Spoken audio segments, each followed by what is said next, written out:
Alright, V96.5, Blazing the Bop and R&B, DJ Q, always exclusive, it's going down. Louisville, stand up, we got the one, the only, the real Rick Ross. I brought the sunshine with me, look like. Right, it looks good out here today. Yeah, this California weather. You know, I had on shorts when I left, and I could have brought my shorts with me, ain't nobody tell me. But, it's all good.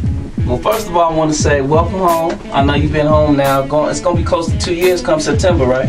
Yeah, September will be 2 years that I've been home, and you know, just enjoying it, man, and enjoying freedom. You know, nothing like having your freedom, you know, to be able to do the things that that you want to do when you want to do it, you know. So, you know, I'm just glad, man, and even though it ain't like it used to be, you know, I'm enjoying myself. We moved. My mom and my father broke up when I was like 4 years old, so she moved to California when I was around 3, going on 3, trying to, you know, give us a better life. We grew up in, I was born in Tyler, Texas, which was racist, you know what I'm saying?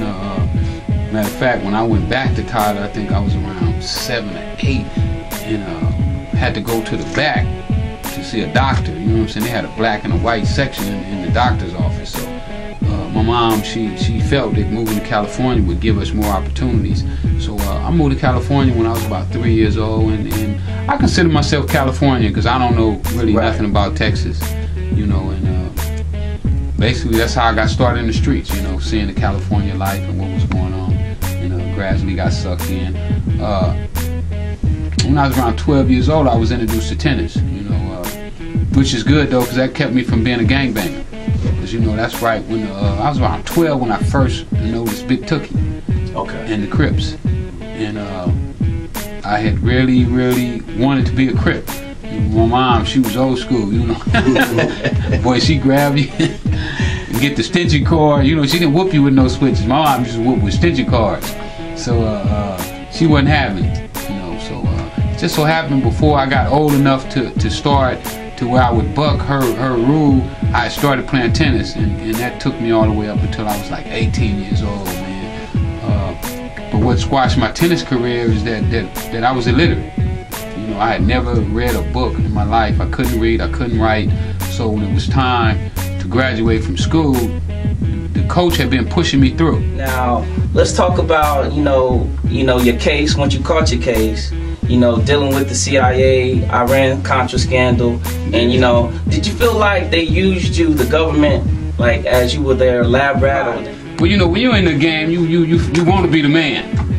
You know, anybody going to dope business, they want to be the man. Right. And in their mind that they are the man, you know, they're the ones that's gonna make it big. So when it came to me that our government could have been behind this whole thing, it was like, huh? Can't be. You know, how would our government, the people that's supposed to protect us, or the people that is locking us up for selling drugs, how could they be involved with this whole situation? How could they be turning a blind eye and letting these guys bring all this drugs in? So it made me feel that my whole cause was for nothing, because I was a rebel, I felt. Right. I'm going against the government. You know, I felt that the reason the government had made cocaine illegal is because they didn't want us to get involved with it, because they was having so much fun and making all this money.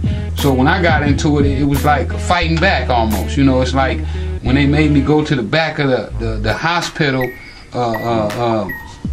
now I was in the front, you know, kind of like a Rosie Parks almost, you know, and that's the way I felt. And then when I saw that they was involved, then it hurt me.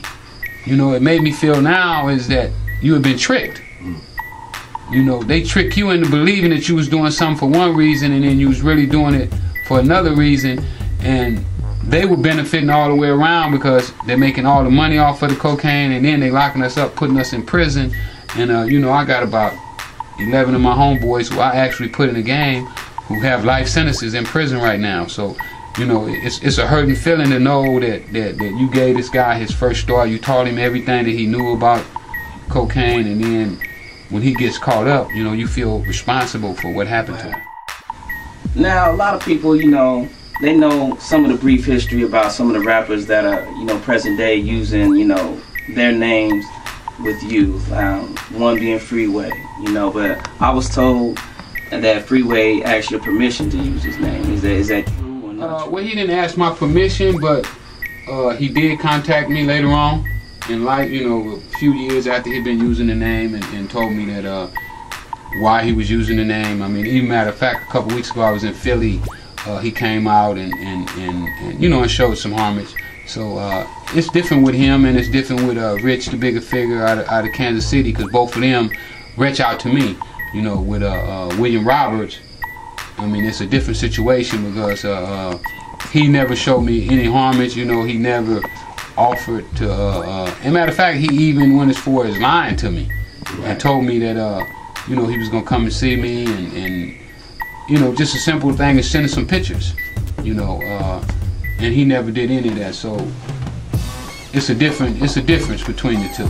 Now, this is what has been a hard thing for me to try to understand. Like, when you talk, what did the court define the reason being for your lawsuit that you had against Rick Ross that you lost? Well, I lost the first step. I'm appealing it in the feds. But the judge, he made mistakes. You know, I became a lawyer while I was in prison, just for the record. You know what I'm saying? I became a lawyer. I know the law really well, but in the lawsuit, I wasn't active in the lawsuit at that time, and my lawyer basically dropped the ball on a few things that he should have did. One of the things they said that I didn't show secondary usage of the name. So in the new lawsuit, I'm showing secondary use, but then the judge made a mistake because he said that I had state issues. You know, California has state laws that don't allow people to use your name or your likeness for whatever reason. So he said that I had state issues. Well, in the federal law, it says that if there's a potential conflict, not that there is a conflict, but if there's a potential conflict, then that judge is supposed to make a ruling. And he never made a ruling. He left the conflict open so that, you know, me and William Roberts would continually fight over who's in possession of the name and whose name it is. So I went at him on those grounds too, that he did make a mistake. So that's where we at now. But it's not over, not by a long shot. We need more brothers like you, man, coming home and doing good for the community. Appreciate it. Alright, so yeah, make sure y'all keep it tuned and locked. Y'all know what it is. DJ Q, Ricky Ross in the studio. Done got me up here hot, sweating, sentimental, serious. But you know what? I promise this is an interview that you really gotta soak in. And do remember Rick Ross. The website one more time. FreewayEnterprise.com. FreewayEnterprise.com. And do remember he's coming to Facebook soon enough.